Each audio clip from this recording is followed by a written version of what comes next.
আল্লাহ পাক রব্বুল আলামিন সূরা বনী ইসরাঈলের 53 নম্বর আয়াতের মধ্যে আল্লাহ তাআলা ইরশাদ করেন ওয়া কুল লিইবাদি ইয়াকুলুল্লাযী হিয়া আহসান।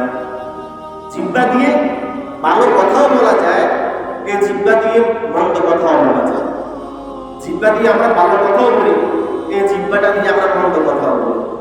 আল্লাহ তাআলা ইরশাদ করেন আদেশ সূচক বাক্য ব্যবহার করে আল্লাহ তাআলা বলেন হে আমার রাসূল, হে আমার নবী, আপনি আমার বান্দাদেরকে বলে দেন কুল লিইবাদিয়াল্লাযী ইয়াকুলুল্লাযী আহসান। হে নবী আমার বান্দাদেরকে আপনি বলে দেন তারা যেন তাদের জিহ্বা দিয়ে যেন ভালো কথা বলে, আল্লাযী আহসান যেন ভালো কথা বলে। কেন?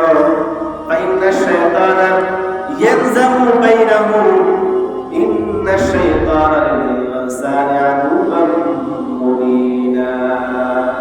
কারণ শয়তান এই জিহ্বার কারণে মানুষ উত্তম কথা ভালো কথা না বলে জিহ্বা দিয়ে মন্দ কথা বলার কারণে মানুষের মাঝে ইয়ানজামু বাইনাহুম, শয়তানে মানুষের মাঝে ঝগড়া বিবাদ তৈরি করে। শয়তান মানুষের মধ্যে ঝগড়া ফাসাদ বাঁধিয়ে দেয় মন্দ কথার কারণে, জিহ্বার মন্দ আচরণের কারণে।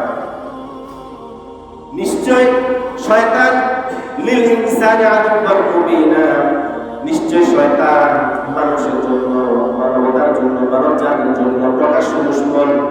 আর সে মানুষের সাথে দুশমনি করার সবচাইতে বড় মাধ্যম হলো মানুষের জিহ্বাটাকে সে অনিয়ন্ত্রিত করিয়া দেয়।